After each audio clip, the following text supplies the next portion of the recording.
A bargain struck. France, 1918. Amélie Charbonnier received a note left on her windowsill reading "Your heart must listen," signed by Private Lucien Marchal, its words echoing through the silent night. Chapter 1. The echoing note on the windowsill.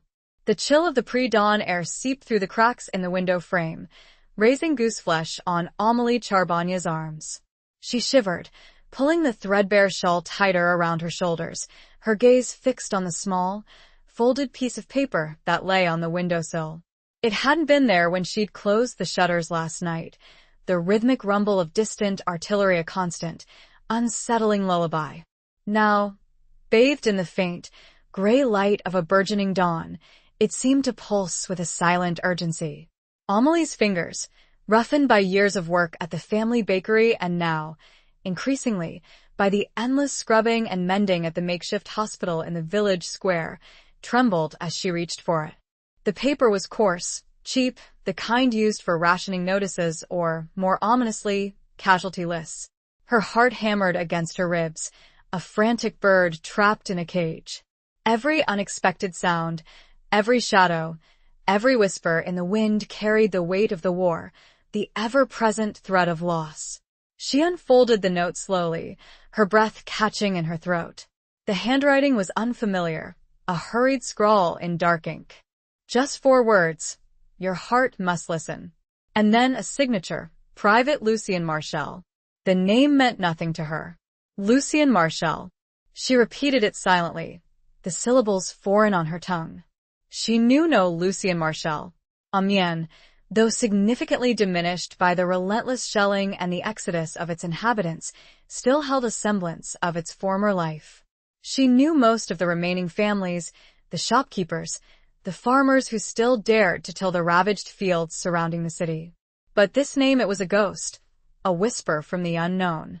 Amélie rose from the small stool beside her bed, the worn floorboards creaking beneath her weight. Her room, a tiny attic space at the top of the bakery, offered a sliver of a view of the Somme River, its waters reflecting the pale, uncertain sky. The scent of yeast and flour, a comforting constant in her life, still lingered in the air, though the bakery had been operating at a fraction of its capacity since her father and brother had been conscripted 2 years ago.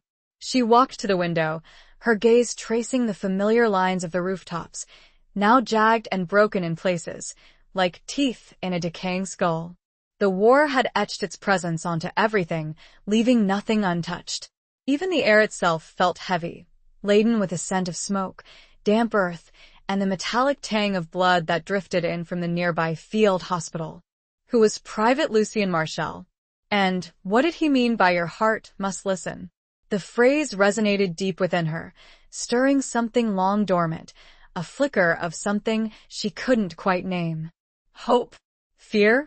Or perhaps a strange cocktail of both. For months, Amélie had existed in a state of numb practicality. Her days were a relentless cycle of work and worry. She baked bread, meager rations for the remaining villagers, and the wounded soldiers who streamed into Amiens. She assisted at the hospital, cleaning wounds, changing bandages, holding the hands of dying men, their faces young and terrified, their eyes already reflecting the horrors they had witnessed. She wrote letters for those who could no longer write, carefully crafting words of false cheer and unwavering hope to send to families who were likely already grieving.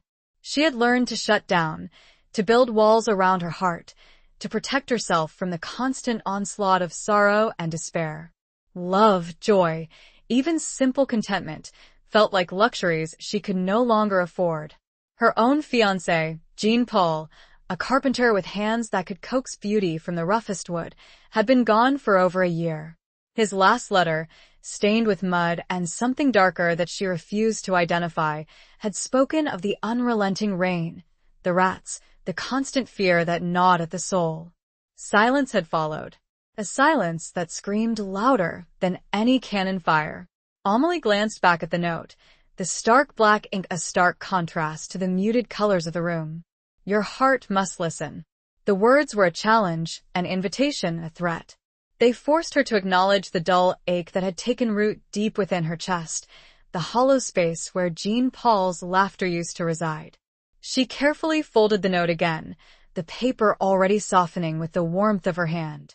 She tucked it into the small, worn wooden box where she kept Jean Paul's letters, a tangible link to a past that felt both impossibly distant and heartbreakingly close.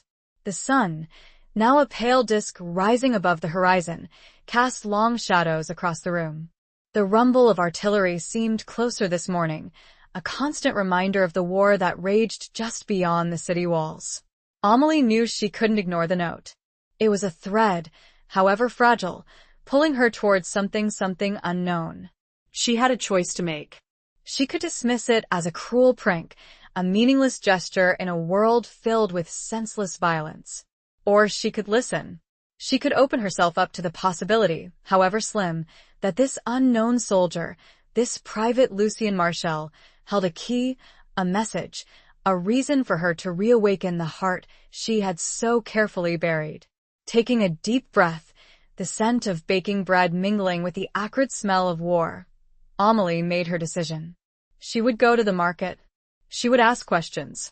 She would listen, not just with her ears, but with the heart she thought had turned to stone. She didn't know what she would find, but the faintest glimmer of something akin to hope, a fragile butterfly stirring in the darkness, propelled her forward. The distant boom of a cannon punctuated her resolve. Chapter 2. Whispers in the Wartime Market. The market square, once a vibrant hub of commerce and community, was a shadow of its former self. Stalls stood empty, their canvas awnings ripped and tattered, swaying listlessly in the breeze. The cobblestones, once polished smooth by countless footsteps, were now cracked and uneven, littered with debris from recent shelling. Yet, despite the devastation, a stubborn resilience clung to the air, a testament to the enduring spirit of the people of Amiens. Amelie moved through the sparse crowd, her shawl pulled tightly around her, her eyes scanning the faces of the vendors and shoppers. Most were women, their faces etched with worry and fatigue, their shoulders stooped under the weight of their burdens. There were a few older men, too old to fight, their eyes reflecting a mixture of sadness and resignation. And children, their eyes wide and uncomprehending, clinging to their mothers' skirts. The air was thick with the smell of damp earth, stale bread, and the faint, sickly sweet odor of disinfectant wafting from the nearby hospital. Conversations were hushed, punctuated by the occasional cough or the rumble of a passing military truck. The usual lively banter of the market was gone, replaced by a tense, unspoken understanding of the fragility of life. Amelie approached Madame Dubois, a stout woman with a kind face and hands permanently stained with the juice of the apples she sold. Madame Dubois had been a fixture at the market for as long as Amelie could remember, her stall always overflowing with the bounty of her small orchard. Now her offerings were meager, a handful of bruised apples and a few withered pears. "Bonjour, Madame Dubois," Amelie said, forcing a smile. "How are you today?" Madame Dubois sighed, her shoulders slumping. "As well as can be expected, child. As well as can be expected. The war, it takes everything, doesn't it?" "It does," Amelie agreed, her voice barely a whisper. "Madame Dubois, I was wondering if you might know a soldier. A private Lucien Marchal?" The name hung in the air, a fragile bubble suspended between them. Madame Dubois' eyes, usually bright and cheerful, clouded with a flicker of something Amelie couldn't quite decipher. Suspicion? Pity? Or perhaps a mixture of both. "Marchal," she repeated slowly, her brow furrowed in thought. "Lucien Marchal, the name sounds familiar. But there are so many soldiers, child. So many passing through. It's hard to keep track." Amelie's heart sank. She had hoped for a quick answer, a clear direction. But the war had blurred the lines, made everyone anonymous, a sea of uniforms and weary faces. He left a note," Amelie continued, her voice hesitant. "A note for me. I don't understand why." Madame Dubois looked at her intently, her gaze searching. "A note? What kind of note?" Amelie hesitated, reluctant to reveal the cryptic message, the vulnerability it exposed. It was short. It said, "Your heart must listen." The older woman's eyes widened slightly, and a flicker of understanding crossed her face. She leaned closer, her voice dropping to a conspiratorial whisper. "There's a soldier. He comes to the market sometimes. He helps old Monsieur Leclerc with his stall. Leclerc's eyesight is failing, and the young man, he's kind. He carries the crates, helps with the selling." Amelie's pulse quickened. "Do you know his name?" "They call him Lucien," Madame Dubois said, her gaze darting around the square, as if checking for eavesdroppers. "He's different. Quiet. Keeps to himself. But there's a sadness in his eyes, a deep sadness." "Where is Monsieur Leclerc's stall?" Amelie asked, her voice trembling with a mixture of hope and apprehension. Madame Dubois pointed towards a small, dilapidated stall at the far end of the square, near the bombed-out remains of the old clock tower. "He should be there. But be careful, child. The war, it changes people. It makes them unpredictable." Amelie thanked Madame Dubois and hurried towards the stall, her heart pounding in her chest. The closer she got, the more clearly she could see the scene. An old man, stooped and frail, his face a roadmap of wrinkles, was struggling to arrange a meager display of vegetables. Beside him stood a young man, a soldier, his uniform dusty and worn, his back to her. He was tall and lean, his shoulders slightly slumped, as if carrying a weight far heavier than his rifle. His dark hair, cropped short, curled slightly at the nape of his neck. He moved with a quiet grace, his hands gentle as he helped the old man lift a crate of potatoes. Amelie stopped a few feet away, her breath caught in her throat. She wanted to call out his name, to demand an explanation for the note, but the words seemed to freeze on her lips. She felt a strange hesitancy, a reluctance to break the silence, to shatter the fragile peace that seemed to surround him. He turned then, as if sensing her presence. His eyes, a deep, startling blue, met hers across the distance. They were the eyes of a man who had seen too much, who had endured unimaginable horrors. But there was something else there, too. A flicker of recognition? A hint of longing? He didn't smile. He didn't speak. He simply looked at her, his gaze intense and unwavering, holding her captive in its silent depths. The noise of the market faded away, the rumble of artillery silenced, the whispers of the other shoppers disappearing into the void. There was only him and her, and the unspoken question that hung heavy in the air between them. He took a small step forward, and the glint of sunlight caught on a silver chain around his neck. From it dangled a small, tarnished locket. Chapter 3. The Scarred Map of Amiens. The locket swayed gently, a tiny pendulum marking the passage of time in a world where time itself seemed to have lost all meaning. Amelie's gaze was fixed on it, mesmerized. It was old, the silver worn smooth with age, the edges darkened with tarnish. She couldn't see any details, any inscription, but she knew, with a certainty that defied logic, that it held a secret. A secret connected to the note, to this silent soldier, to the ache in her own heart. Lucien, she could call him that now, at least in her mind, took another step closer, closing the distance between them. He still didn't speak, his blue eyes searching hers, as if trying to decipher the questions she couldn't bring herself to ask. The air crackled with unspoken tension, a silent conversation unfolding in the space between their gazes. The note, Amelie finally managed to whisper, her voice trembling. "You left it on my windowsill." He nodded slowly, his expression unchanging. A muscle twitched in his jaw, a subtle betrayal of the emotions he was keeping so carefully guarded. "Why?" she asked, the word a raw plea. "Why me? I don't know you." He reached up and touched the locket, his fingers tracing its outline. "You will," he said, his voice low and rough, like the rumble of distant thunder. "In time, you will." His words were cryptic, frustrating, yet they also held a strange promise, a hint of something more. Amelie felt a surge of frustration, mingled with a flicker of hope. It was a dangerous emotion, one she had tried so hard to suppress. But this soldier, this stranger, was stirring something within her, a dormant ember threatening to burst into flame. "Monsieur Leclerc," Lucien said, gesturing towards the old man who was watching them with a knowing look in his eyes. He told me about you. About your loss. Amelie flinched. The mention of Jean-Paul, a sharp stab of pain. She wrapped her arms around herself, as if trying to ward off a chill. My fiancé, she said, her voice barely audible. He's missing. Lucien's gaze softened, a flicker of empathy crossing his face. I understand loss, he said, his voice heavy with unspoken sorrow. More than you know. He reached into his pocket and pulled out a small, folded map.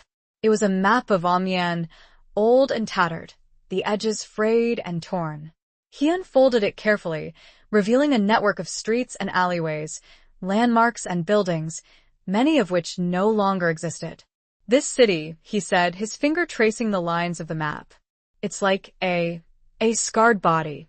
Each street, each building, holds a memory. A story of love, of loss, of resilience. He pointed to a spot on the map, near the cathedral. This is where I first saw you. Amelie looked at the map, her eyes following his finger. It was the area near the hospital, where she spent countless hours tending to the wounded. She had seen so many soldiers, so many faces, blurred by fatigue and pain. How could he possibly remember her? I was wounded, Lucien continued, his voice barely a whisper. I was brought to the hospital. You were there. You cleaned my wound. You spoke to me. You probably don't remember. Amelie searched her memory, trying to recall the countless faces she had seen. She remembered the endless stream of wounded men, the smell of blood and antiseptic, the cries of pain, and the whispers of despair. But one particular face did stand out. A young soldier, his eyes dark with pain, his body trembling with shock. She had held his hand, whispered words of comfort, prayed for his survival. I remember, she said slowly, her voice catching in her throat. You had a head wound. You were so young. He nodded, a faint smile touching his lips. Younger than I am now, he said, his voice tinged with irony. The war it ages a man quickly. He folded the map again, his gaze meeting hers. This city, it's full of ghosts, he said. But it's also full of hope, of resilience, of the possibility of new beginnings. He paused, his eyes searching hers. Your heart must listen, Amelie, he repeated, his voice low and intense. It must listen to the whispers of the past, to the echoes of the present, to the promise of the future. He reached out and gently touched her hand, his fingers brushing against hers. The contact was brief, fleeting, but it sent a jolt of electricity through her body. His hand was warm, calloused, the hand of a man who had known hard labor and the brutal realities of war. I don't understand, Amelie said, her voice trembling. What do you want from me? He withdrew his hand, his expression closing off again, the mask of the stoic soldier returning. I want you to remember, he said. To remember what it feels like to live, to love. To hope. He turned to leave, his shoulders slumping again. He paused at the edge of the stall, his back to her. Meet me, he said, his voice barely a whisper. Tomorrow. By the cathedral. At dawn. He didn't wait for her reply. He simply walked away, disappearing into the sparse crowd, leaving Amelie standing there, clutching the scarred map of Amiens in her hand, the image of the tarnished locket burned into her memory. The distant sound of church bells, muffled and distorted, began to toll. Chapter 4. Beneath the stained glass silence. Dawn broke gray and cold, a thin mist clinging to the cobblestones of Amiens. The air was heavy with the scent of damp earth and the lingering smoke from the previous day's shelling. Amelie stood beneath the towering facade of the cathedral, its Gothic spires reaching towards the overcast sky like skeletal fingers. The building had suffered damage, its walls pockmarked with shrapnel, some of its stained glass windows shattered, leaving gaping holes that looked like empty eye sockets. She had barely slept, her mind racing with questions, her heart a battlefield of conflicting emotions. Lucien's words echoed in her mind. Meet me. Tomorrow. By the cathedral. At dawn. She had considered not coming, dismissing the meeting as a foolish, dangerous whim. But the pull was too strong. the mystery too compelling. She needed answers. She needed to understand the strange connection she felt to this enigmatic soldier. The massive wooden doors of the cathedral were partially open, revealing a glimpse of the dimly lit interior. The sound of organ music, somber and ethereal, drifted out, a mournful lament that seemed to resonate with the desolation of the war-torn city. Amelie hesitated, her hand hovering over the cold metal of the door handle. The cathedral had always been a place of solace, a sanctuary from the harsh realities of the world. But now, even this sacred space felt tainted by the pervasive presence of war. She pushed the door open and stepped inside. The interior was vast and echoing, the air thick with the scent of incense and old stone. The few remaining stained glass windows cast colored patterns on the floor, pools of ruby, sapphire, and emerald that shifted and shimmered with the movement of the clouds outside. Most of the windows, however, were boarded up or simply empty, leaving the cathedral in a perpetual state of twilight. A lone figure knelt in prayer near the altar, his head bowed, his shoulders slumped. It was Lucien. He was dressed in his uniform, the same dusty and worn attire he had worn at the market. He looked smaller, more vulnerable, stripped of the stoic mask he had worn in public. Amelie approached him slowly, her footsteps echoing in the vast silence. He didn't look up, didn't acknowledge her presence, seemingly lost in his own world of prayer and contemplation. She stopped a few feet away, unsure of what to say, how to break the silence. The organ music swelled, filling the cathedral with a wave of sound, then faded away, leaving a profound stillness in its wake. Lucien finally looked up, his blue eyes meeting hers. They were filled with a sadness so deep, so profound, that it took Amelie's breath away. "You came," he said, his voice barely a whisper. "I did," she replied, her voice equally soft. I needed to understand." He rose to his feet, his movements slow and deliberate. He gestured towards a small, side chapel, partially hidden behind a massive stone pillar. Let's talk there," he said. "It's more private." They walked in silence to the chapel, a small, enclosed space with a single, intact stained glass window depicting the image of Saint Joan of Arc, her sword raised in defiance, her eyes filled with a fiery determination. The light filtering through the window cast a warm, golden glow on the stone walls, creating a sense of intimacy and seclusion. Lucien sat down on a small, wooden bench, his back against the wall. Amelie sat beside him, leaving a small space between them. The silence stretched, heavy and expectant. "The note," Amelie said, breaking the silence. "Why did you write it?" Lucien sighed, his gaze fixed on the stained glass window. "Because I saw something in you," he said. "Something lost. Something that reminded me of myself." He turned to look at her, his eyes searching hers. "You said you lost your fiancé," he said. "I lost someone too. Someone very dear to me." He reached up and touched the locket again, his fingers tracing its outline. This belonged to her," he said. Her name was Elise. Amelie's heart ached for him. She recognized the pain in his eyes, the raw, unhealed wound that mirrored her own. What would happen to her? She asked softly. Lucien's gaze drifted back to the window, his eyes clouding with unshed tears. She was a nurse, he said, his voice choked with emotion. She worked at a field hospital near the front. It was bombed. There were no survivors.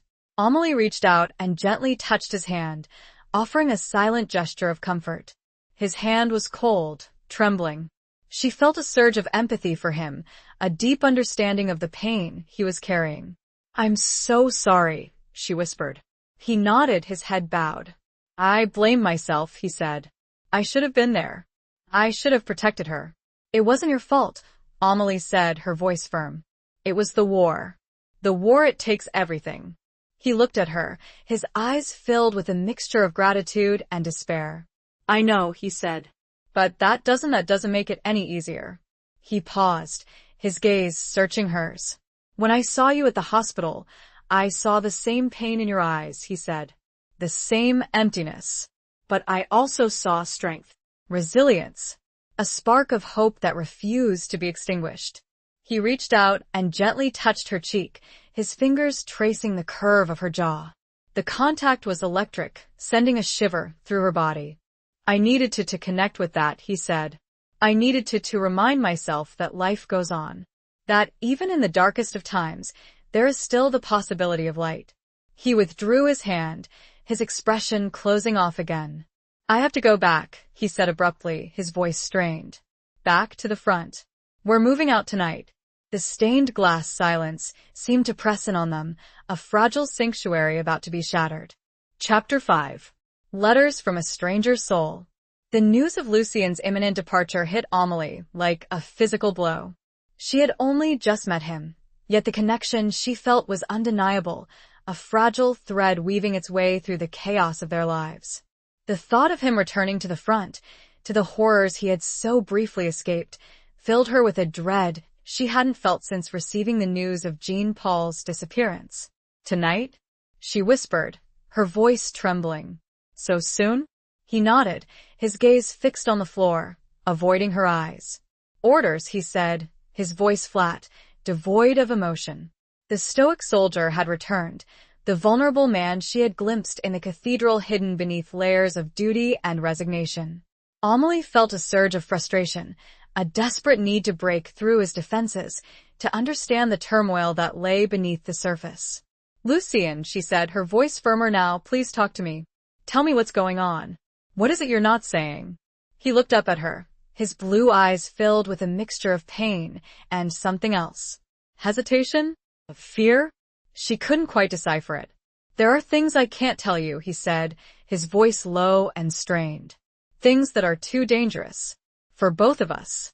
Dangerous? She repeated, her heart pounding in her chest. What do you mean? He hesitated, his gaze darting around the chapel, as if checking for eavesdroppers. I am not just a soldier, Amelie, he said, his voice barely a whisper. I do other things. Things for the resistance. The word hung in the air, heavy and ominous. The resistance. Amelie had heard whispers, rumors of secret networks operating behind enemy lines, fighting a hidden war against the occupying forces. But she had never imagined that Lucien were a spy? She asked, her voice filled with disbelief. He nodded, his expression grim. Something like that, he said. I gather information. I help people escape. It's dangerous work. Amelie felt a chill run down her spine. She had known, instinctively, that there was more to Lucien than met the eye. But this was beyond anything she could have imagined. It explained his secrecy, his guardedness, the constant sadness that seemed to cling to him like a shroud. But why are you telling me this? She asked. If it's so dangerous, he reached out and gently took her hand, his fingers interlacing with hers. It took away everything I held dear, leaving me adrift in a sea of grief and despair. I joined the resistance, not out of patriotism, but out of a desperate need for revenge. I wanted to make them pay, to inflict the same pain I felt on those responsible for her death. But then I met you, and something shifted within me. I saw in your eyes the same pain I carried, but I also saw a flicker of hope, a resilience that refused to be extinguished. You reminded me that life goes on, even after the greatest losses. You reminded me of the beauty that still exists in the world, even amidst the ugliness of war. I do not know what the future holds, Amelie. I do not know if we will ever meet again. But I carry your image with me, a talisman against the darkness. And I will write to you, whenever I can, sharing my thoughts, my fears, my hopes. Perhaps, through these letters, we can build a bridge across the chasm that separates us, a connection that defies the boundaries of war and distance. Listen to your heart, Amelie. It will guide you. It will lead you to the truth. And it will, I hope, lead you back to me. Yours, always and forever. Lucien. Amelie read the letter again and again, each word resonating deep within her soul. She felt his pain, his grief, his longing, his fragile hope. She felt the weight of his secret, the burden he carried, the risks he took. And she felt the undeniable pull of the connection between them, a bond forged in the crucible of war, strengthened by shared loss and the whispered promise of a future they might never share. Tears streamed down her face, tears of sorrow, of empathy, of a love that was both terrifying and exhilarating. She carefully folded the letter, her fingers tracing the lines of his handwriting. She tucked it into the wooden box where she kept Jean Paul's letters, a tangible link to another life, another love, another loss. She rose from the stool and walked to the window, her gaze fixed on the distant horizon. The sun was now fully risen, casting a warm, golden glow over the ravaged landscape. She imagined Lucien, somewhere out there, fighting a hidden war, risking his life for a cause he believed in, fueled by the memory of a lost love and the fragile hope of a new one. She thought of the lavender fields he had described, the scent he so clearly associated with Elise. A sudden, unexpected urge welled up within her. She needed to find that scent, to connect with that memory, to feel closer to the man who had so quickly and unexpectedly captured her heart. She looked over at Jean Paul's letters. She picked the box up and placed it under her bed. She would not forget, but she also knew she needed to find a way to live, and maybe love, again. Chapter 7. Shadows in the Abandoned Chateau. The following days settled into a strange, unsettling rhythm. Amélie continued her work at the bakery and the hospital, her days filled with the mundane tasks of survival and the constant, gnawing worry for the wounded soldiers who streamed into Amiens. But her nights were haunted by Lucien's words, by the image of his face, by the fragile hope he had ignited within her. She received 2 more letters from him, delivered discreetly by a young boy who worked at the market, his eyes wide and serious, his movements quick and furtive.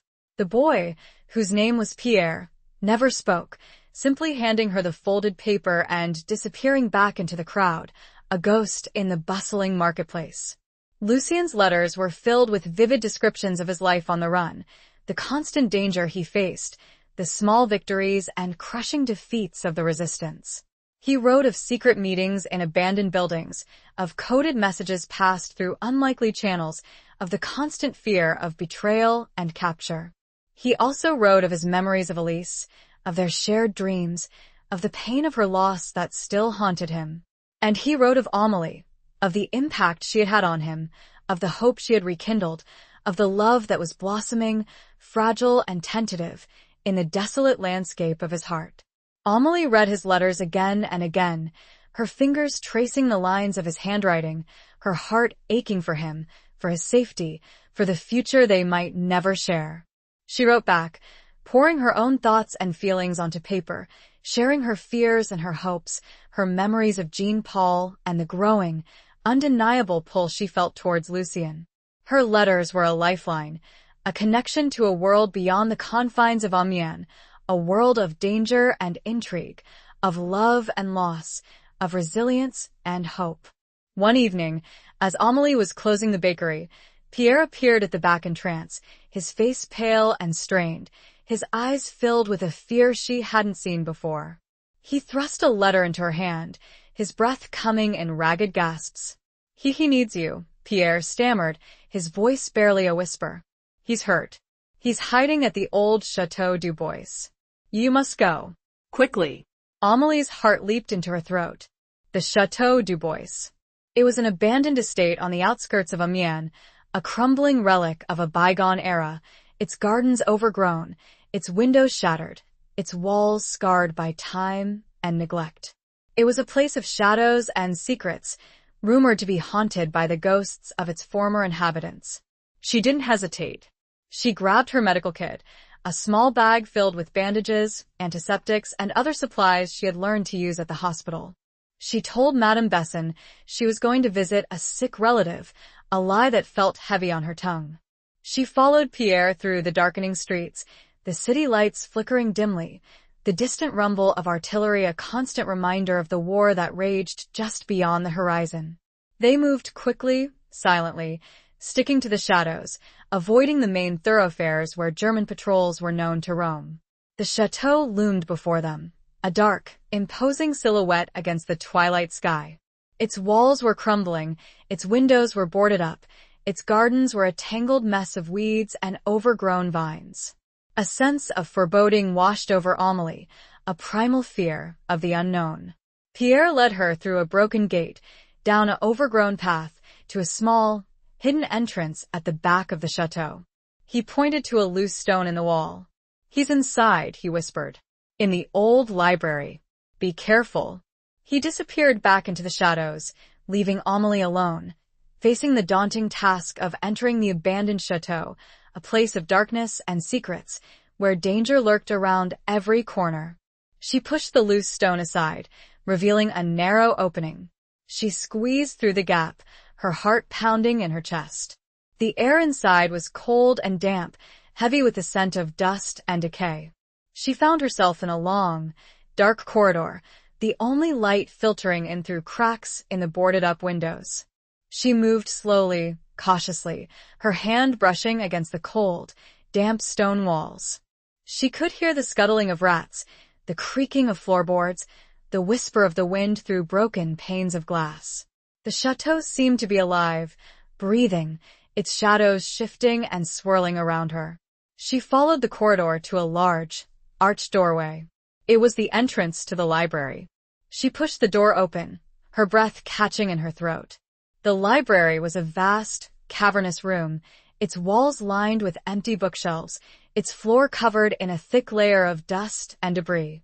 A single, flickering candle cast long, dancing shadows on the walls, revealing the tattered remnants of what had once been a magnificent collection of books.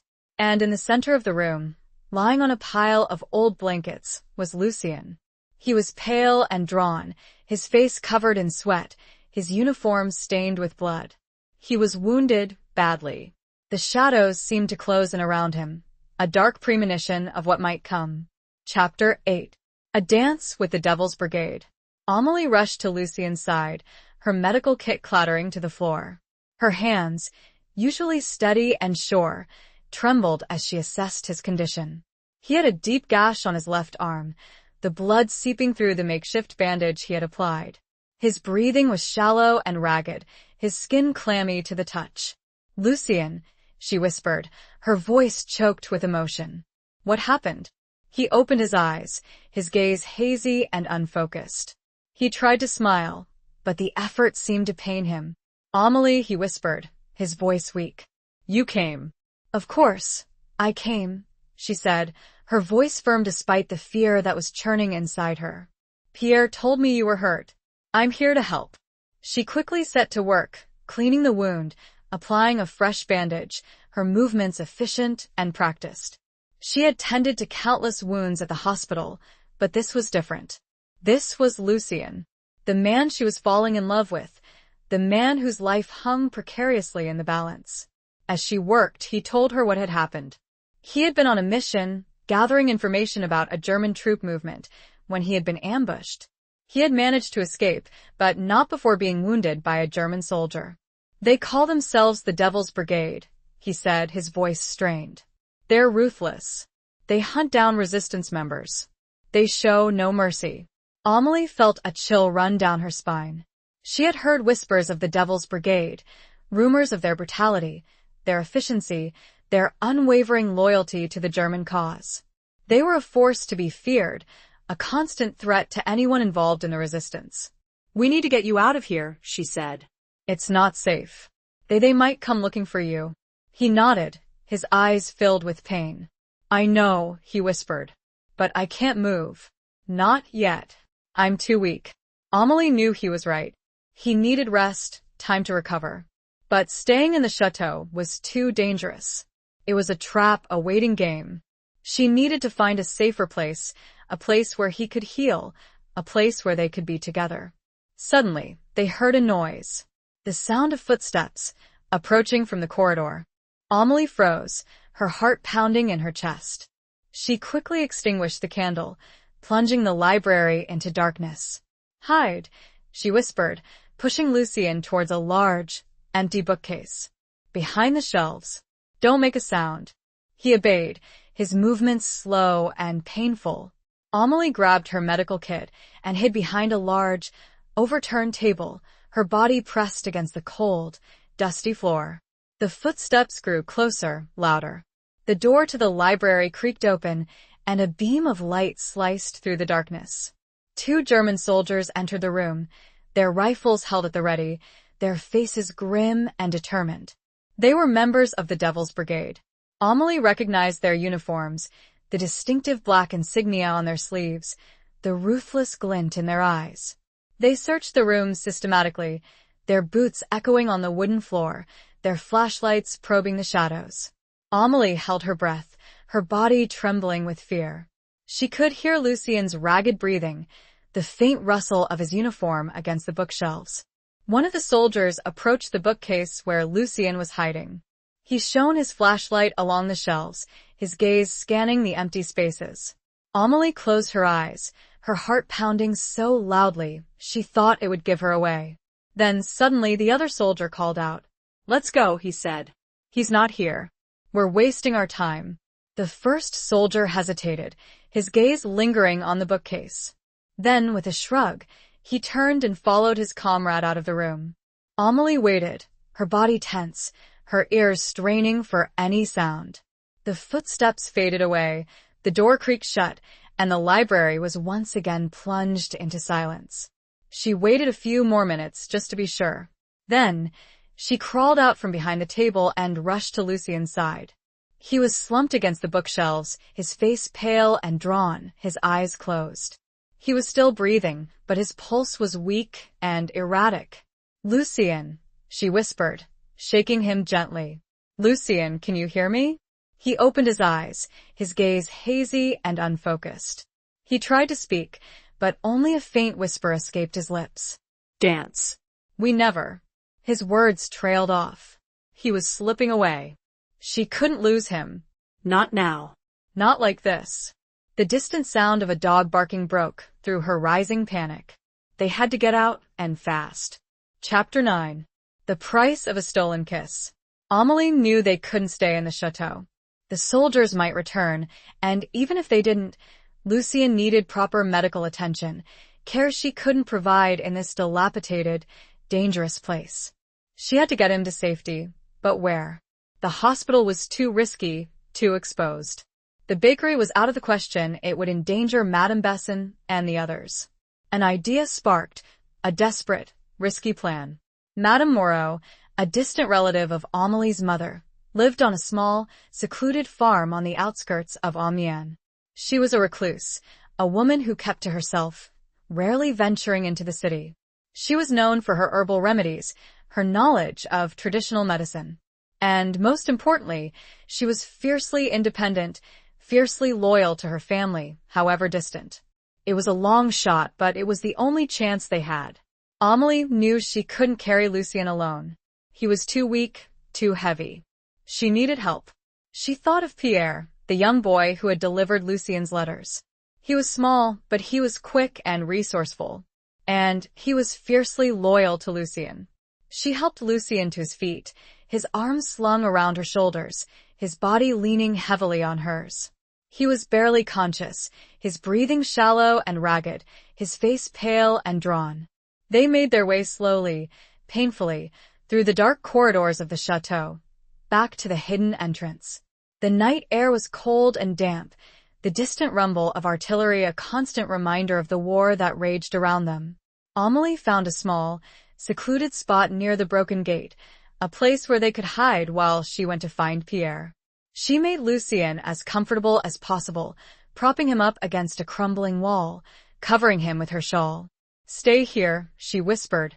"Don't move. I'll be back." "I promise." He nodded weakly, his eyes barely open. He reached out and gently touched her cheek, his fingers cold and trembling. "Amelie," he whispered, his voice barely audible. "Thank you for everything." She leaned down and kissed him, a brief, desperate kiss that tasted of blood and tears. It was a stolen moment, a fleeting connection in a world of chaos and danger, a promise of a future they might never share.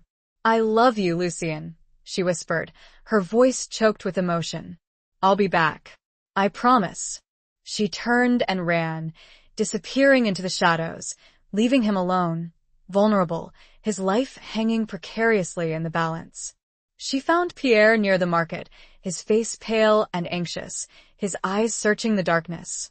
She quickly explained the situation, her voice low and urgent. Pierre didn't hesitate. He agreed to help, his loyalty to Lucien unwavering. Together, they returned to the chateau, their movements quick and silent. They found Lucien where Amélie had left him, slumped against the wall, barely conscious. With Pierre's help, Amélie managed to get Lucien to his feet. They supported him between them, his arms slung around their shoulders, his body leaning heavily on theirs.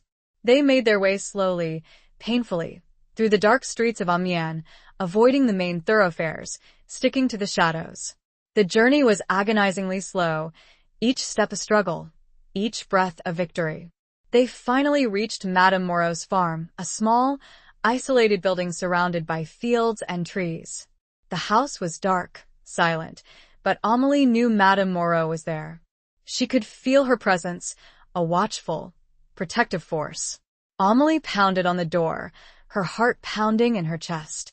After what seemed like an eternity, the door creaked open, and Madame Moreau stood before them, her face etched with wrinkles, her eyes sharp and piercing. She didn't speak, simply looked at them, her gaze assessing the situation. She saw Amélie, her face pale and strained, her clothes torn and dirty. She saw Pierre, his eyes wide and serious. And she saw Lucien, slumped between them, his body covered in blood, his breathing shallow and ragged.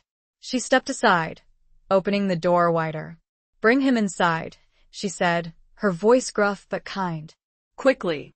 The price of their stolen kiss, Amélie knew, was the perilous journey ahead, fraught with uncertainty and the ever-present threat of discovery. But as they crossed the threshold, a faint scent of herbs and a sense of unexpected calm filled the air, a fragile sanctuary in the heart of the storm.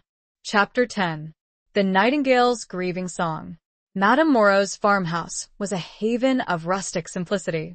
The main room was dominated by a large stone fireplace, where a small fire crackled merrily, casting a warm, flickering glow on the rough-hewn walls. The air was thick with the scent of herbs, dried flowers, and wood smoke, a comforting aroma that soothed Amélie's frayed nerves. They laid Lucien on a narrow bed near the fire, his body limp and unresponsive. Madame Moreau, her movements surprisingly swift and efficient for her age, immediately set to work, examining his wound, her fingers probing gently, her eyes assessing his condition. "Bullet wound," she said, her voice gruff. "He's lost a lot of blood. But he's strong. He'll survive. If we can stop the infection." She turned to Amélie, her gaze sharp and piercing. "You know how to use herbs?" she asked. Amélie nodded. I learned some things at the hospital," she said. "Basic remedies." "Good," Madame Moreau said. "You'll assist me. We need to clean the wound, make a poultice, brew a tea to fight the fever." They worked together, silently, efficiently, their movements coordinated, their focus absolute. Amélie followed Madame Moreau's instructions, grinding herbs, mixing powders, heating water, her hands moving with a practiced grace she hadn't realized she possessed. Pierre, relegated to the corner, watched them with wide, anxious eyes, his small body tense and still. He was clearly devoted to Lucien, his loyalty unwavering, his concern palpable. As they worked, Amélie couldn't help but notice the similarities between Madame Moreau's farmhouse and the cottage Lucien had described in his letters, the home he had dreamed of sharing with Elise. The rustic simplicity, the scent of herbs, the sense of peace and seclusion, it was a cruel reminder of what he had lost, of what they might never have. Hours passed, the only sounds the crackling of the fire, the gentle murmur of Madame Moreau's instructions, and Lucien's ragged breathing. The night wore on, the darkness outside pressing against the small windows, the distant rumble of artillery a constant, unsettling presence. Finally, Madame Moreau straightened up, her back aching, her face etched with fatigue. "He's stable," she said. "For now." "The fever is high, but the poultice should help. We need to watch him closely." Through the night, Amélie sat down beside Lucien's bed, her hand gently resting on his forehead. His skin was burning hot, his body trembling with fever. She stroked his hair, her fingers tracing the lines of his face, her heart aching for him. She thought of his letters, of his words of love and hope, of his dreams of a future they might never share. She thought of Jean-Paul, of the life they had planned, of the love they had lost. She felt a surge of grief, a wave of despair, threatening to overwhelm her. Suddenly, she heard a sound, a faint, mournful melody, drifting in from the darkness outside. It was the song of a nightingale, a haunting, melancholic tune that seemed to echo the sadness in her heart. She remembered Lucien telling her about Elise's love for lavender and how they planned their cottage around that scent.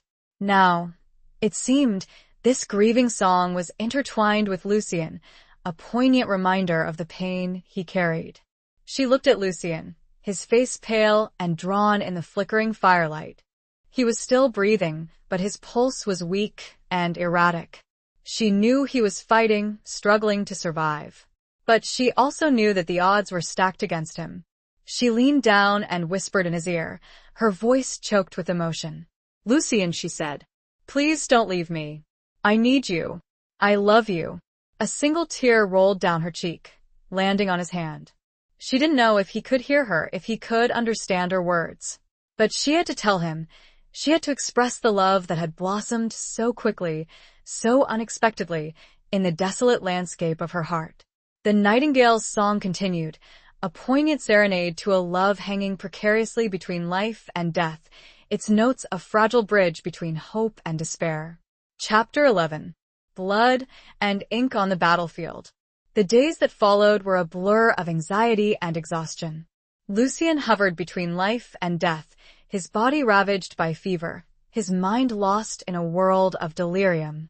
Amélie rarely left his side, tending to his needs, changing his bandages, forcing him to sip the herbal teas Madame Moreau brewed, her hands gentle and unwavering. Pierre remained at the farmhouse, a silent, watchful presence, his loyalty to Lucien absolute. He helped Amélie with the chores, fetching water, gathering firewood, his small body a whirlwind of quiet efficiency. Madame Moreau, her gruff exterior hiding a heart of gold, continued to provide her expertise, her knowledge of herbal remedies proving invaluable. She taught Amélie about the healing properties of plants, about the ancient wisdom passed down through generations, about the power of nature to mend and restore. Amélie received another letter from Lucien's contact, a short, cryptic note informing her that the Devil's Brigade was still searching for him, that they were closing in, that they had to be even more careful. The news filled her with dread, a constant, gnawing fear that threatened to consume her. She wrote back to Lucien, pouring her heart onto paper, telling him about his condition, about her fears, about her unwavering love. She knew he might never read her words, but she had to write them. She had to maintain the connection, however tenuous, that bound them together. She folded and kept the letter in hopes of giving it to him soon. One afternoon, as Amélie was sitting beside Lucien's bed, holding his hand, he stirred. He opened his eyes, his gaze no longer hazy and unfocused, but clear and lucid. He looked at her, a faint smile touching his lips. "Amélie," he whispered, his voice weak but steady. "You're here." "I'm here," she said, her voice choked with emotion. "I've been here all along. I'm not leaving you." Tears streamed down her face, tears of relief, of joy, of a love that had survived the darkest of nights. She had feared she had lost him, that he had slipped away into the shadows. But he was back, he was fighting, he was alive. He squeezed her hand, his grip surprisingly strong. The Devil's Brigade," he whispered. "They're looking for me." "I know," she said. "We have to be careful. But you're safe here. Madame Moreau, she's protecting us." He nodded, his eyes filled with gratitude. "Thank you," he whispered. "For everything." He closed his eyes again, drifting back into sleep. But this time, it was a peaceful sleep, a healing sleep, not the restless, feverish slumber of the past few days. As Lucien slowly recovered, Amélie began to learn more about his work with the resistance. He told her about the secret missions he had undertaken, the information he had gathered, the people he had helped escape. He told her about the dangers he faced, the constant threat of betrayal and capture, the sacrifices he had made. He also told her more about Elise, about their shared dreams, about the love they had lost. He spoke of her with a tenderness, a reverence, that brought tears to Amelie's eyes. She understood his grief, his pain, his longing. She had felt the same emptiness, the same despair after Jean-Paul's disappearance. One evening, as they were sitting by the fire, Lucien pulled out a small, worn notebook. It was his journal, filled with his thoughts, his observations, his sketches of the battlefield. I used to write poetry, he said, his voice hesitant. Before the war. Before Elise, he opened the notebook, revealing pages filled with his handwriting, a mixture of French and English, interspersed with drawings of landscapes, of faces, of scenes from the front. He showed Amelie a poem he had written about Elise, a poignant lament for a lost love, a tribute to her beauty, her kindness, her unwavering spirit. The poem was written in French, but Amelie understood the essence of it, the raw emotion that poured from the page. He then showed her a sketch he had made of the battlefield, a stark, desolate landscape of trenches, barbed wire, and shattered trees. The drawing was filled with detail, with a raw, brutal honesty that captured the horrors of war. This is what I see every day, he said, his voice heavy with sorrow. This is what I fight against. This is what I wanted to erase. He then turned the page, and Amelie noticed a drawing that resembled her, but the eyes, mouth, and hair were marked up, the lines appearing angrily scribbled. He closed the notebook quickly and looked up at her. I use ink to help clean my wounds, he said softly. I don't want to waste Madame Moreau's supplies. He paused, his gaze searching hers. He flipped to a clean page and began to write. When he finished, he ripped the paper and handed it to Amelie. Perhaps, if there is ever a time for poems again, he said, with determination, I will write one about you. The fire crackled loudly, and outside, the distant report of a rifle echoed through the night. Chapter 12. The Unspoken Vow of Villers-Bretonneux. Amelie unfolded the paper, her fingers tracing the still damp ink. It wasn't a poem, not in the traditional sense. It was a list, a series of words and phrases, seemingly random, yet each one resonated with a deep, unspoken meaning. Lavender fields, but not for morning. Bread, warm from the oven, shared. A cathedral, windows whole, sunlight streaming. A locket holding two pictures, not one. A scarred map, with new paths drawn. Whispers, not of secrets, but of promises. A dance, not with shadows, but with life. A heart listening, not to fear, but to love. Villers-Bretonneux, a vow, not of duty, but of choice. Amelie read the words again and again, her heart swelling with a mixture of emotions. She understood the symbolism, the hidden messages, the promise of a future he was daring to envision, a future they might share. He was weaving her into his dreams, replacing the ghosts of the past with the vibrant hope of a new beginning. The last line, however, caught her attention. Villers-Bretonneux.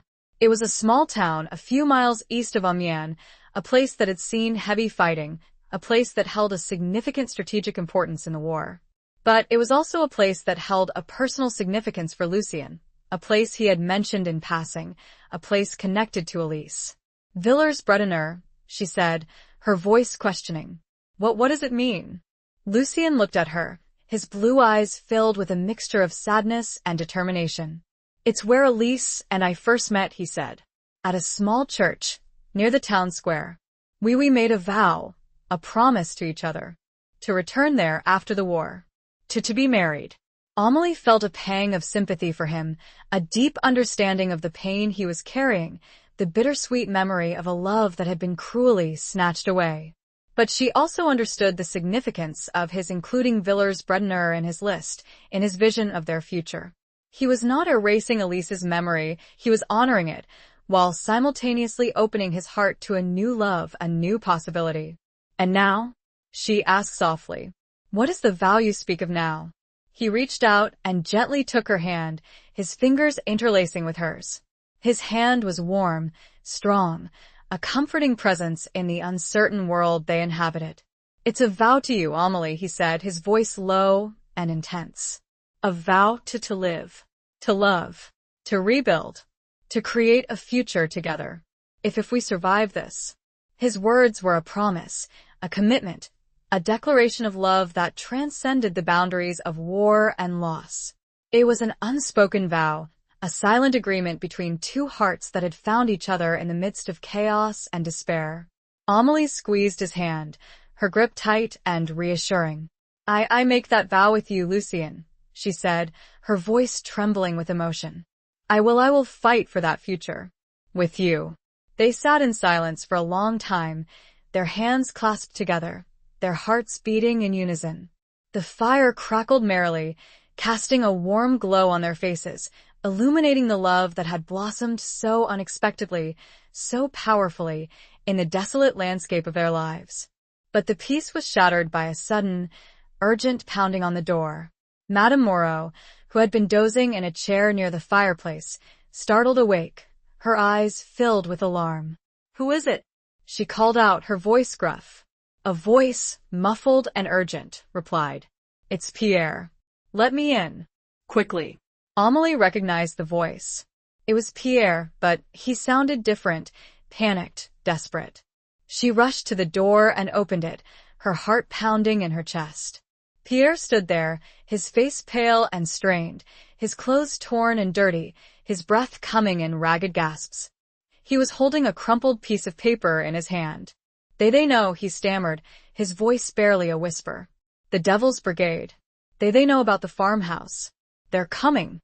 Amelie felt a chill run down her spine. The news she had been dreading had finally arrived. The Devil's Brigade was closing in. Their sanctuary, their fragile haven, was about to be shattered.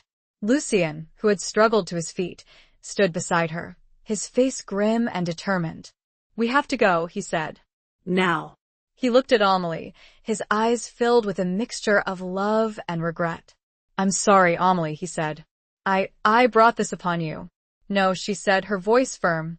"We're in this together. We'll face them together." Madame Moreau stepped forward, her eyes blazing with defiance. "They'll not take you," she said, her voice filled with a fierce determination. "Not while I'm still breathing." She handed Lucien a rifle. "Go," she said, pushing them towards the back door. "Through the fields. To the woods. Hide." "I'll delay them." Amelie and Lucien exchanged a look, a silent understanding passing between them. They knew what they had to do. They had to escape, to survive, to fight another day. They slipped out the back door, disappearing into the darkness, leaving Madame Moreau behind, a lone figure standing defiant against the approaching storm. The sound of heavy boots and guttural shouts echoed from the front of the farmhouse, a prelude to the violence that was about to erupt. The unspoken vow of Villers-Bretonneux hung heavy in the air, a fragile promise threatened by the brutal realities of war. Chapter 13.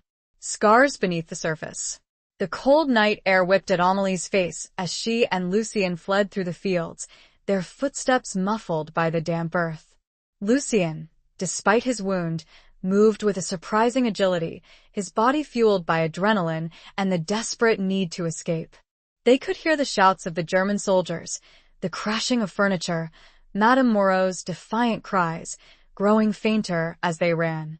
They reached the woods, the dense trees providing a temporary cover from the pursuing soldiers. They moved deeper into the forest, the darkness closing in around them, the sounds of the chase fading into the distance.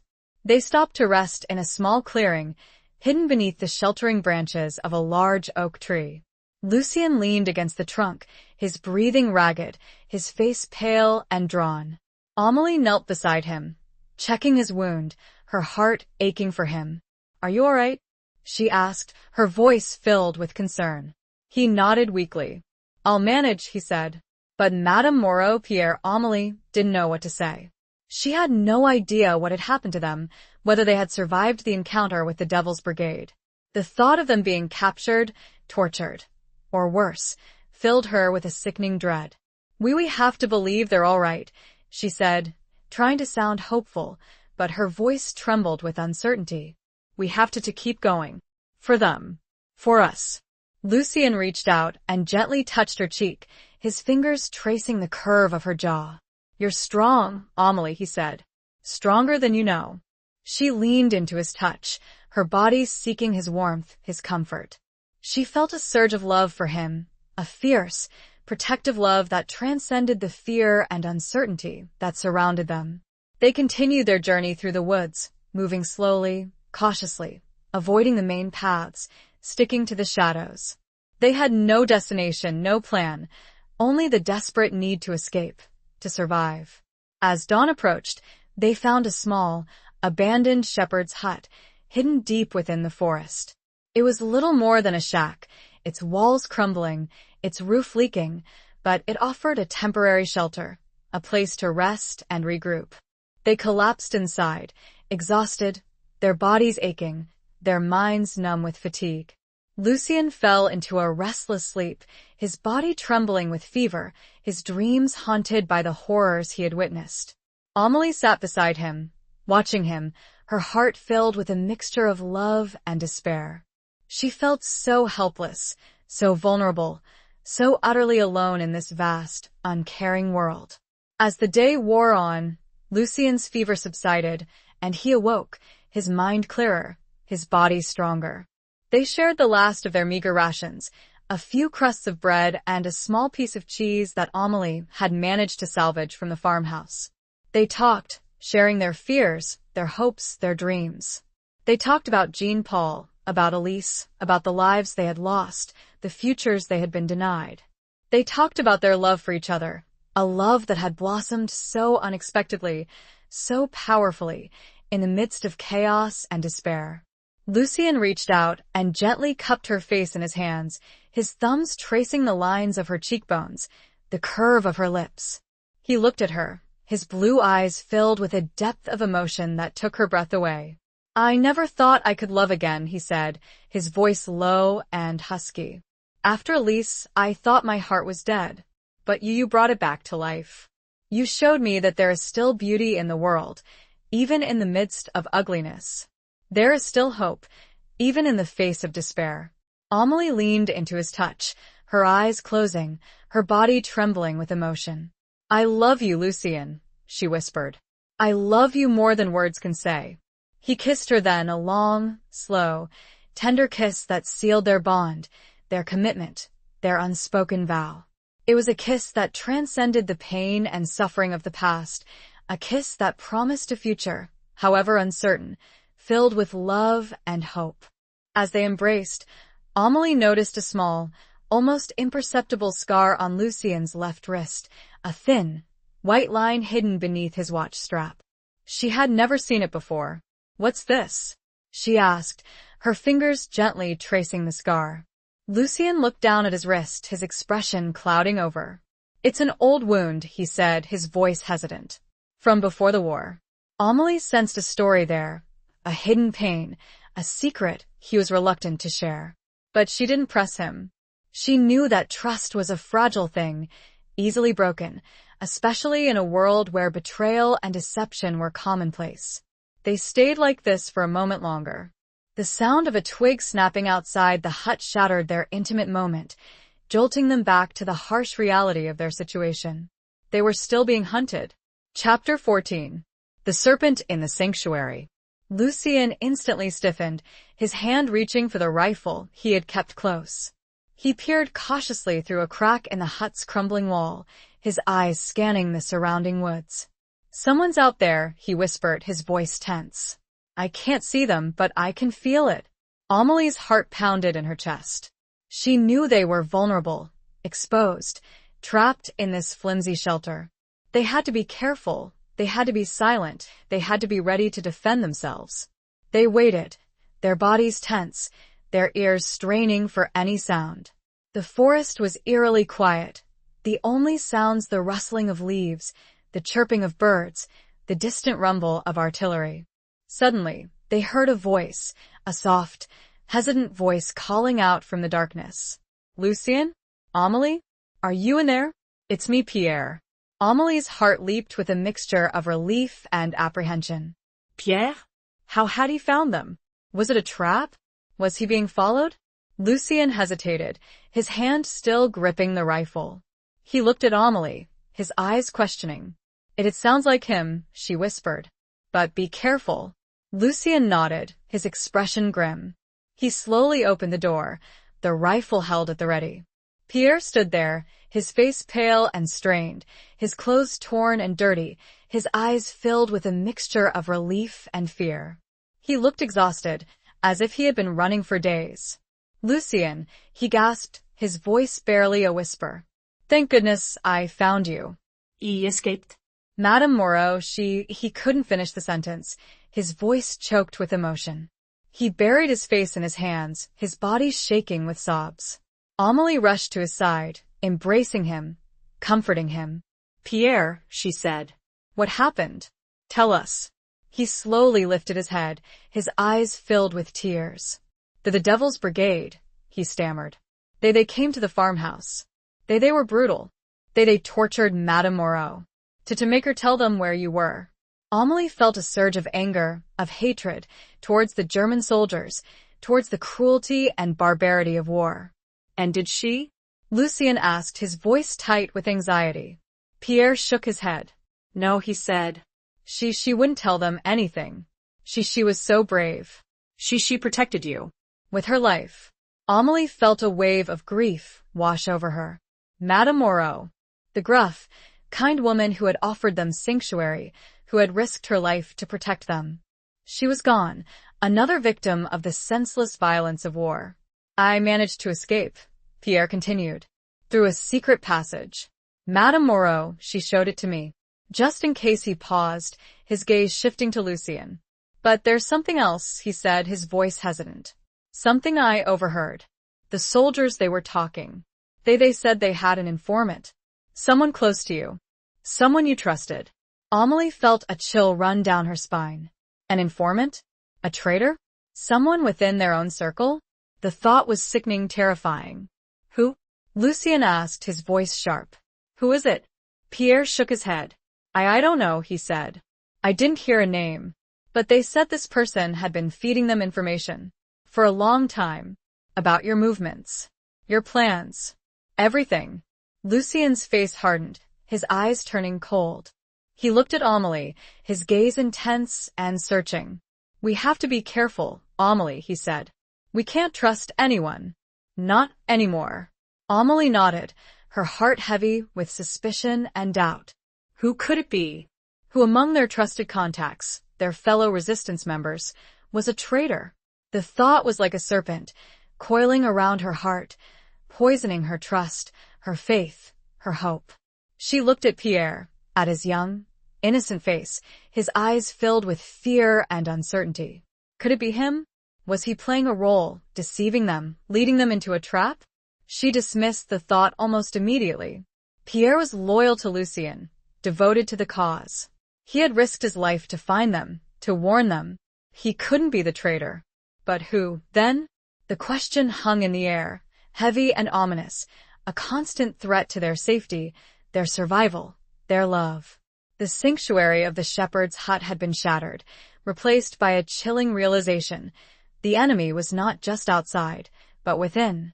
A viper was hidden among them. Chapter 15. Echoes of a Forgotten Promise. The revelation of an informant cast a long, dark shadow over their already precarious situation. Trust, once a given, had become a luxury they could no longer afford. Every whispered conversation, every shared glance, every seemingly innocent gesture was now viewed with suspicion, weighed down by the possibility of betrayal. Lucien, his face grim and determined, became even more guarded, his movements more cautious, his words more measured. He spent hours poring over his maps, his notes, his memories, trying to identify the leak, the source of the betrayal. He questioned Pierre relentlessly, probing his memory for any detail, any clue that might reveal the identity of the informant. Amelie, her heart heavy with suspicion and doubt, watched Lucien, her love for him warring with a growing sense of unease. She wanted to trust him, to believe in him, But the serpent of doubt had coiled itself around her heart, whispering insidious questions, planting seeds of uncertainty. One evening, as they were sitting by the fire, sharing a meager meal of dried bread and water, Amelie decided to confront Lucien about the scar on his wrist, the one he had dismissed as an old wound. She had noticed him touching it unconsciously, his fingers tracing its outline, his expression clouding over with a mixture of pain and something else. Guilt? Regret? She couldn't quite decipher it. "Lucien," she said, her voice soft but firm. "The scar on your wrist. Tell me about it. Please." He looked up at her, his blue eyes filled with a mixture of surprise and reluctance. He hesitated, his gaze shifting away, avoiding her eyes. "It's nothing, Amelie," he said. "Just an old injury. It's not important." "It is important," she insisted. "To me. I need to understand. I need to know everything." He sighed, his shoulders slumping. He knew he couldn't avoid her questions any longer. He had to tell her the truth, or at least a part of it. "It happened a long time ago," he said, his voice low and strained. "Before the war. Before Elise." He paused, his gaze fixed on the flickering flames of the fire, his mind lost in the past. I was involved with someone else," he continued. "Her name was Sophie. She was different. Wild. Reckless. Dangerous." Amelie felt a pang of jealousy, a sharp, unexpected stab of pain. She had known, of course, that Lucien had a past, that he had loved before. But hearing him speak of another woman, of a passionate, tumultuous relationship, stirred up emotions she hadn't realized she possessed. We were young," he said. "Foolish. We thought we were invincible. We made promises. Vows. We even got matching scars. A symbol of our commitment." He touched his wrist, his fingers tracing the thin, white line. Amelie understood now. The scar was not just an old wound, it was a reminder of a broken promise, a failed love, a past that still haunted him. What would happen to her? Amelie asked, her voice hesitant. Lucien's expression darkened, his eyes clouding over with pain. She betrayed me," he said, his voice barely a whisper. She was working for the other side. Even then. She used me. She stole information. She almost got me killed." Amelie felt a surge of sympathy for him, a deep understanding of the pain he had endured. He had been betrayed by someone he loved, someone he trusted.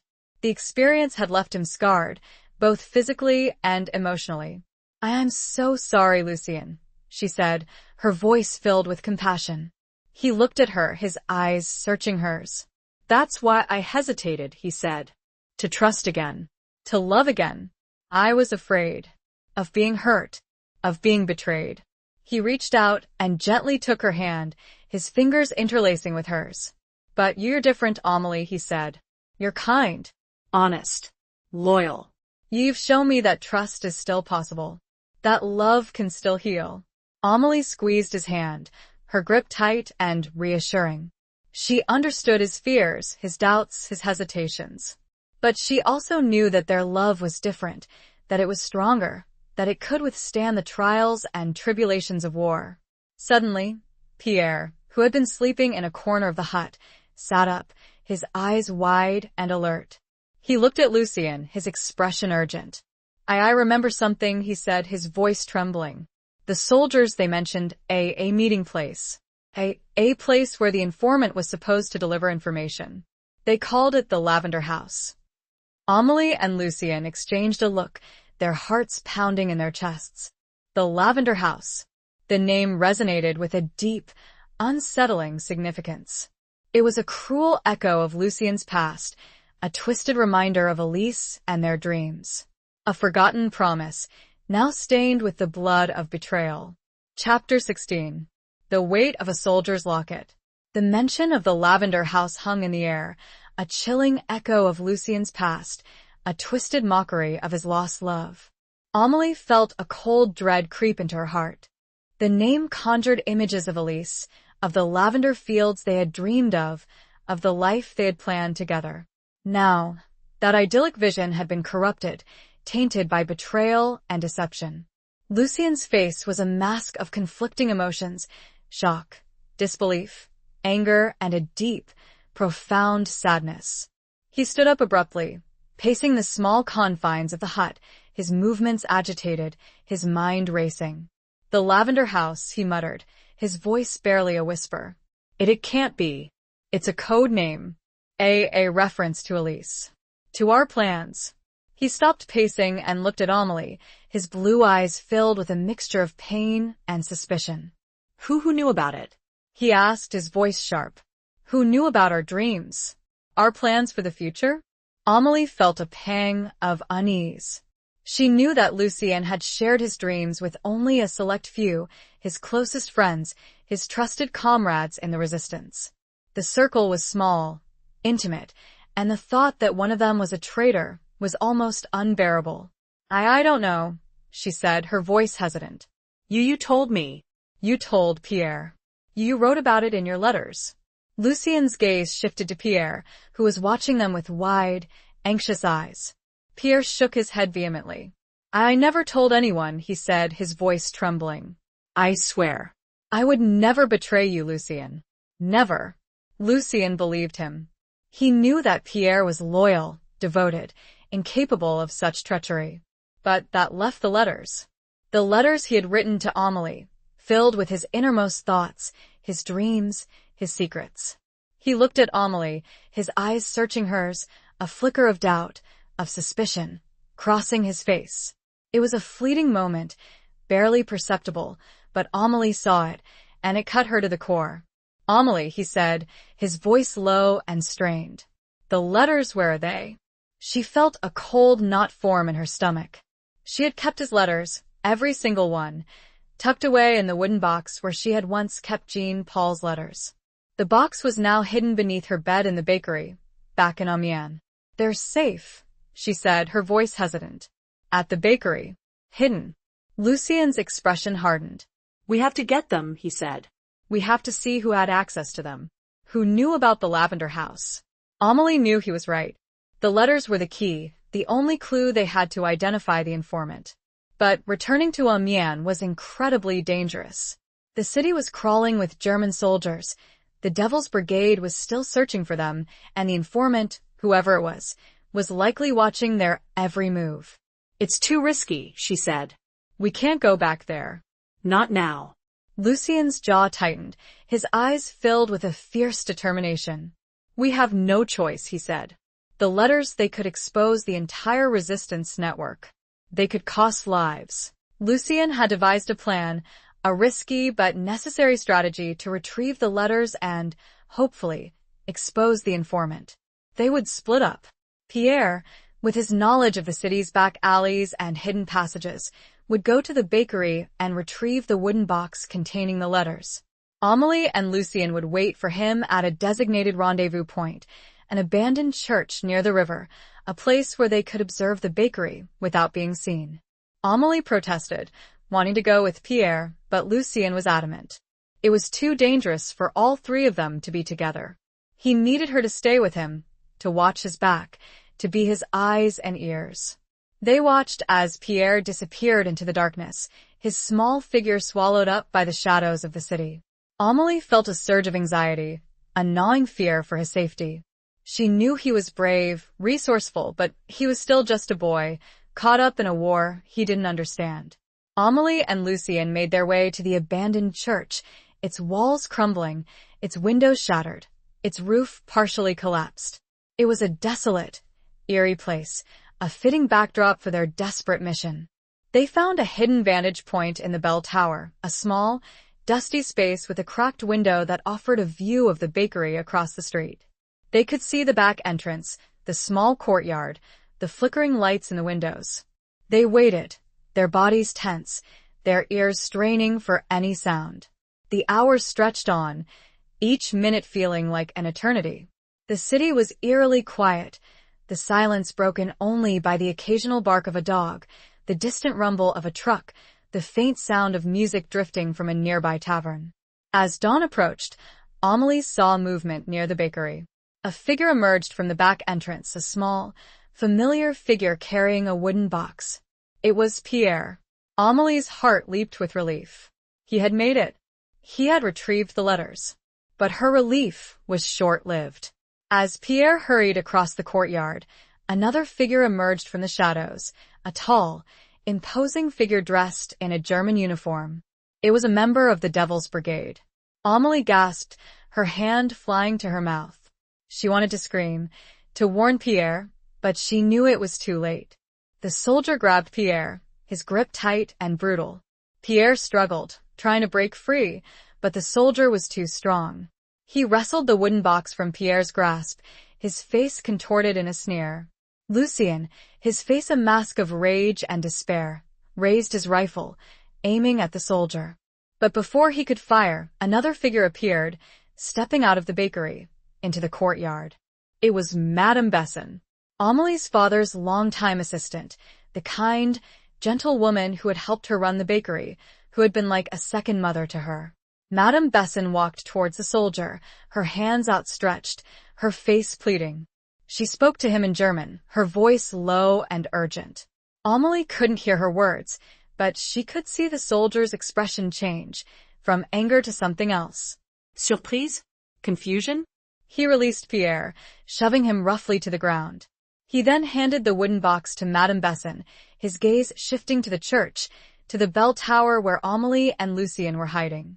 He knew they were there. Madame Besson took the box, her eyes meeting Amelie's across the distance.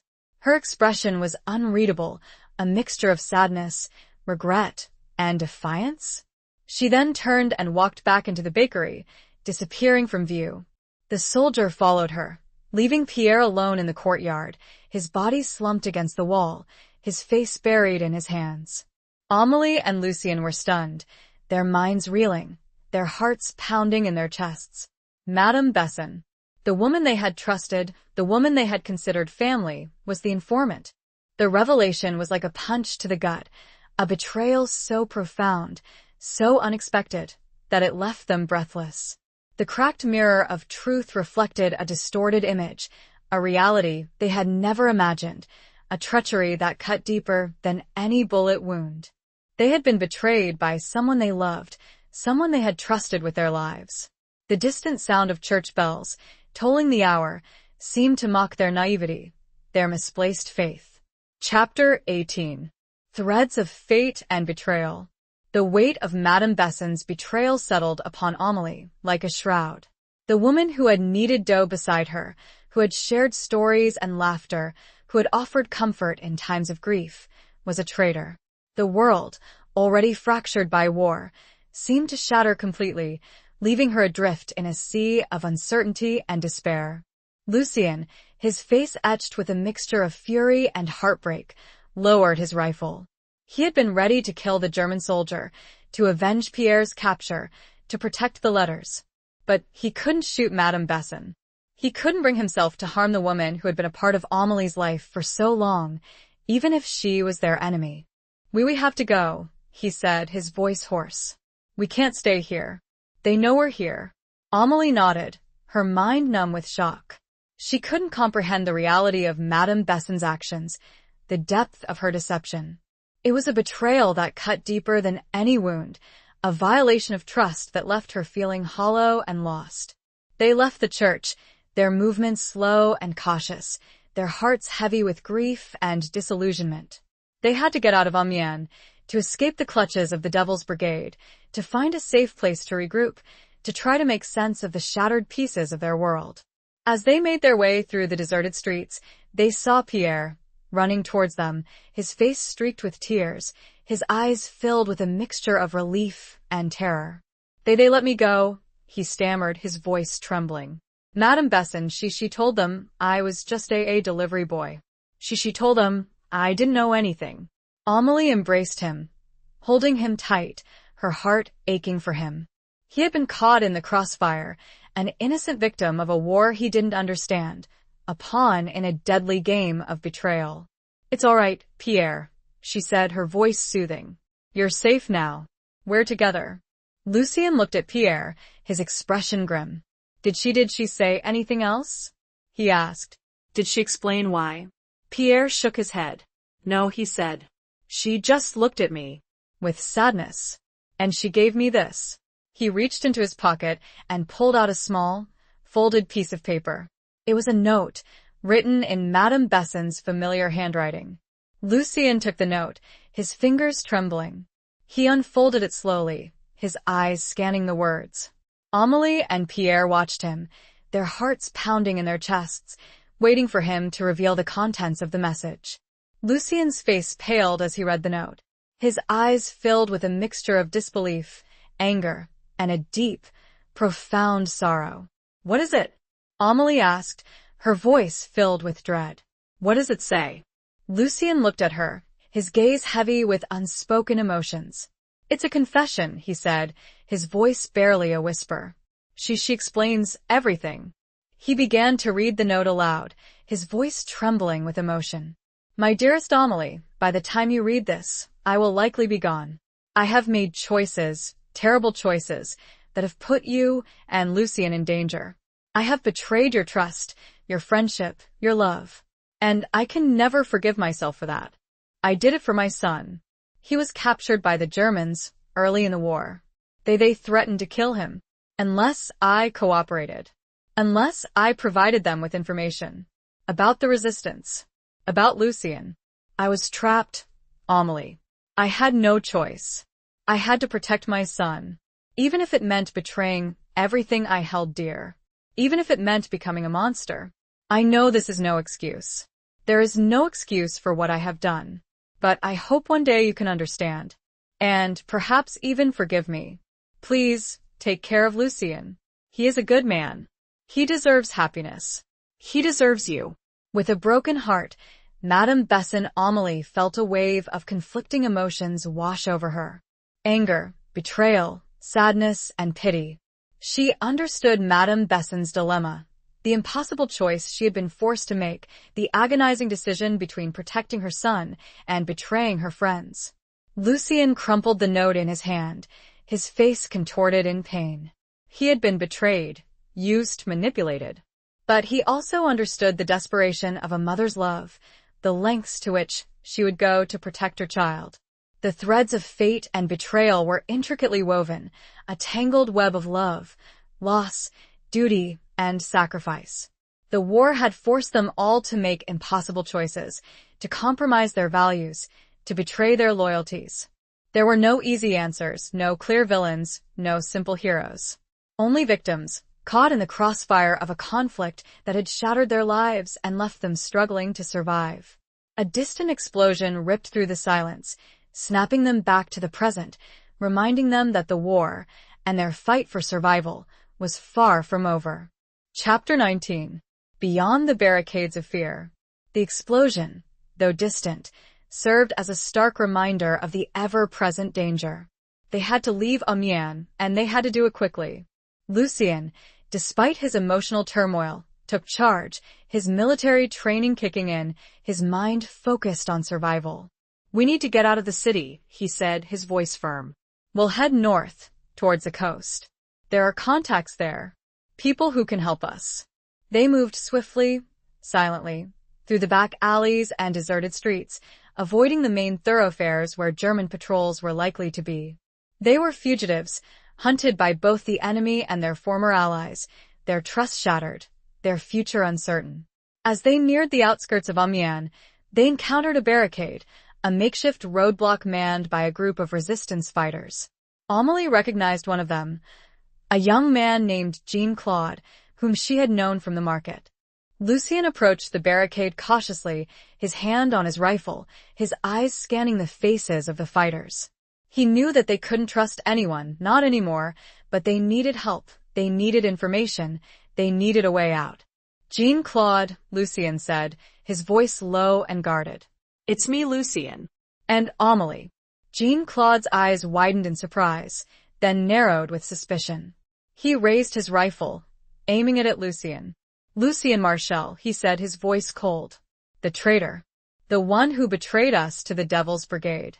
Amélie gasped, her heart sinking. The news of Madame Bessin's confession, twisted and distorted, had already reached the resistance.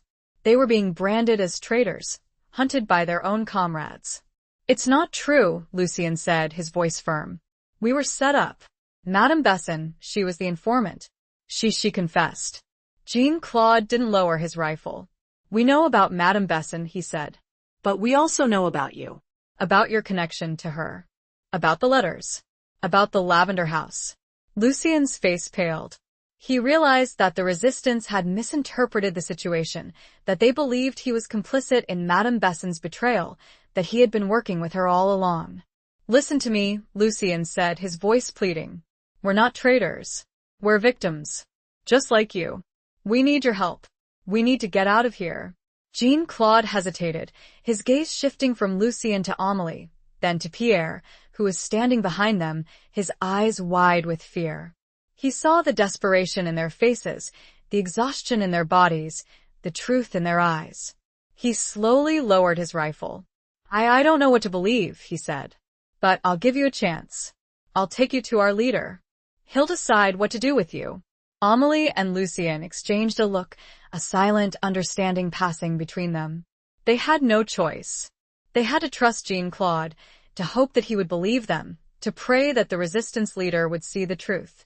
They followed Jean-Claude through a series of hidden passages, underground tunnels, and abandoned buildings, eventually reaching a secret resistance headquarters, located beneath an old brewery. The headquarters was a bustling hub of activity, filled with fighters, strategists, and messengers, all working tirelessly to undermine the German occupation. The air was thick with tension, suspicion, and a sense of desperate urgency. They were taken to a small, dimly lit room, where a man sat behind a large wooden table, his face etched with fatigue, his eyes sharp and piercing. He was the resistance leader, a man known only as Le Commandant. Le Commandant listened intently as Lucien explained their situation, his voice calm and measured, his words carefully chosen. He told him about Madame Besson's confession, about the letters, about the Devil's Brigade, about their desperate flight from Amiens. Le Commandant remained silent for a long time, his gaze fixed on Lucien, his expression unreadable. He then turned to Amélie, his eyes searching hers. And you, he said, his voice gruff. What do you have to say? Amélie met his gaze, her chin lifted, her eyes filled with a mixture of fear and determination. I believe Lucien, she said, her voice firm. I trust him. With my life. He is not a traitor. He is a hero. Le Commandant then turned to Pierre, his gaze softening slightly. And you young man, he said. What do you know? Pierre, his voice trembling but resolute, recounted everything he had witnessed, everything he had heard, everything he had done. He spoke of Madame Besson's bravery, of Lucien's courage, of Amélie's unwavering loyalty. Le Commandant listened patiently, his eyes never leaving Pierre's face. He then turned back to Lucien and Amélie, his expression finally softening. I believe you, he said, his voice low but firm. I see the truth in your eyes. I hear the honesty in your words. You are not traitors. You are patriots. And you are welcome here. Amélie and Lucien felt a wave of relief wash over them, a release of tension that left them weak and trembling. They had been exonerated, their names cleared, their trust restored. They were safe, for now, among their fellow resistance fighters. They were no longer alone. The barricades of fear, built by betrayal and suspicion, had begun to crumble, replaced by a fragile hope, a renewed sense of purpose, a determination to continue the fight, together. The distant sound of a piano playing a familiar, defiant melody drifted through the air, a symbol of resilience and the unwavering spirit of the resistance. Chapter 20. The Reckoning of Love and Duty. The resistance headquarters became their temporary refuge, a place to heal, to regroup, to plan their next move. Lucien, his wound slowly mending, rejoined the ranks of the fighters, his skills and experience invaluable to the cause.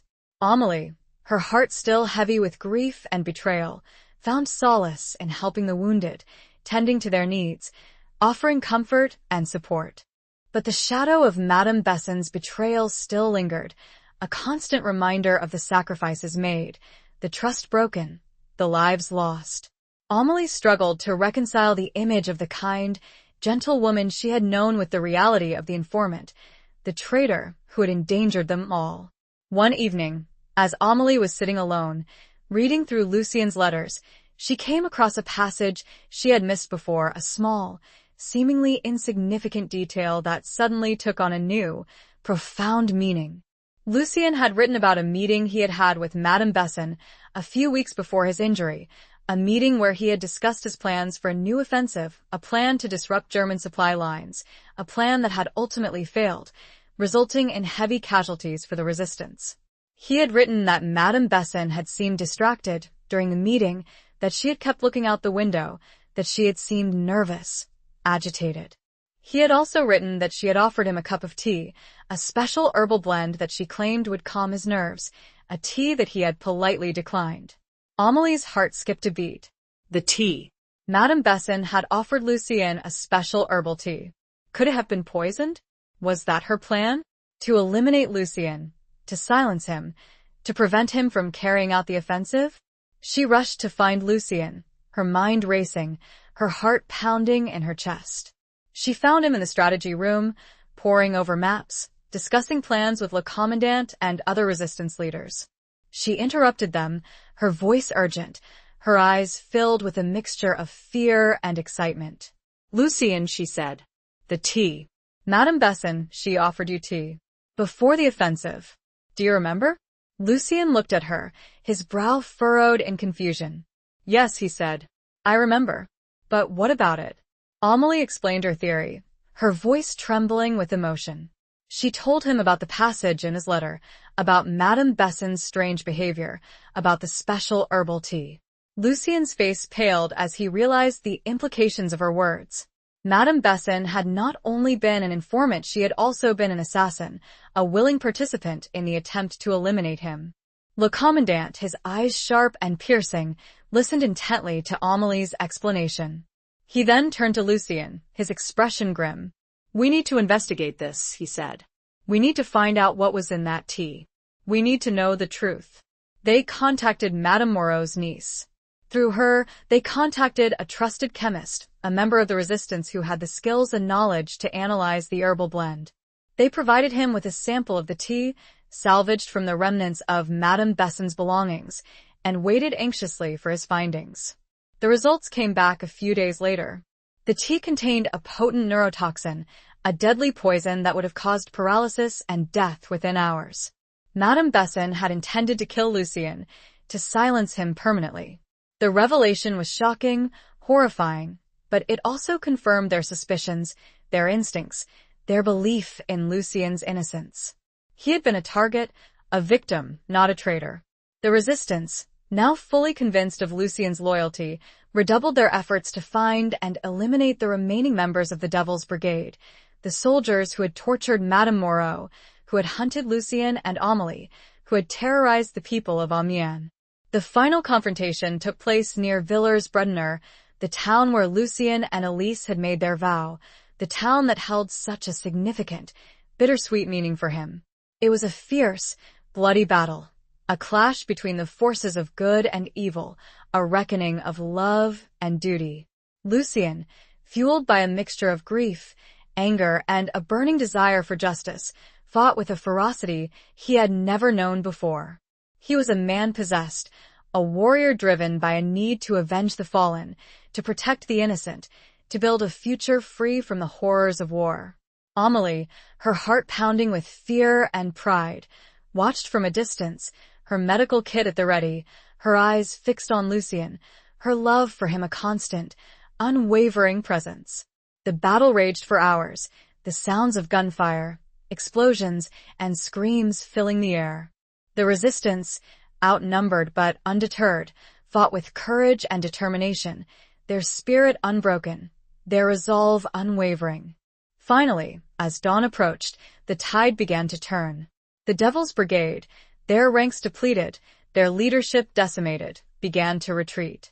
The resistance had won. Lucien, his uniform torn and bloodied, his face streaked with sweat and grime, stood among the fallen, his body aching, his spirit exhausted, but his heart filled with a sense of triumph, of vindication, of peace. He had kept his vow. He had fought for his country, for his comrades, for his love. He had survived. Amelie rushed to his side, embracing him, her tears mingling with his sweat, her love for him a beacon in the darkness. They stood together, amidst the ruins of war, their hearts intertwined, their future uncertain, but their love strong and unwavering. The reckoning of love and duty had been made, the price paid, the victory won. A new dawn was breaking, a new chapter beginning, a new promise whispered on the wind. The distant bells of the Villers-Bretonneux church began to chime. Epilogue. Years later, the scars of war remained, etched onto the landscape, onto the buildings, onto the hearts of those who had lived through the horrors.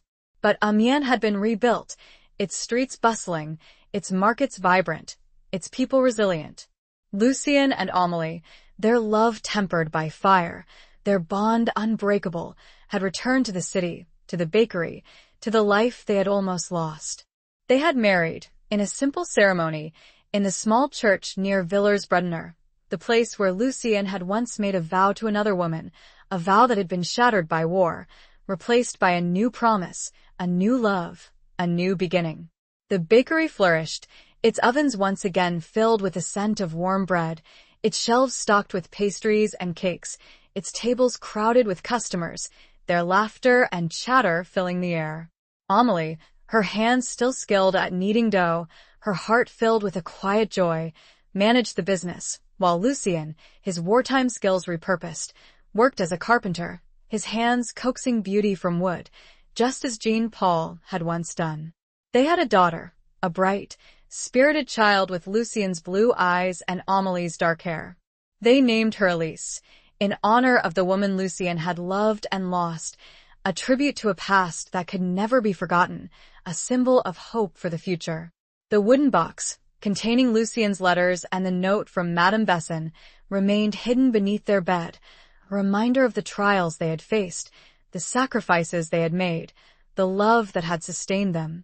They rarely spoke of those dark days, but the memories lingered, a constant presence in their lives, a shadow that tempered their joy, a reminder of the fragility of peace.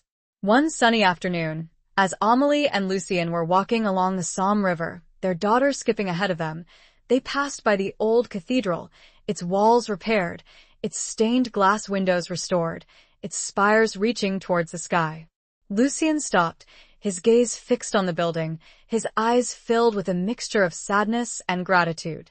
He reached for his locket, the one that held the pictures of Elise and Amélie, his two loves, his two worlds, intertwined in a single, tarnished piece of silver. He opened the locket, his fingers tracing the outlines of their faces, his heart filled with a quiet peace. He had kept his vow. He had survived the war. He had found love again. He had built a new life, a new future. Amélie, sensing his emotions, gently took his hand, her fingers interlacing with his. She understood his silence, his memories, his unspoken gratitude. They stood there for a long time, their hands clasped together, their hearts beating in unison, their love a beacon in the aftermath of war, a testament to the resilience of the human spirit, a promise of a future filled with hope and happiness. The laughter of their daughter, echoing across the river, filled the air, a sweet melody that celebrated life, love, and the enduring power of the human heart. The gentle breeze carried with it a subtle, yet familiar, floral fragrance. Lavender,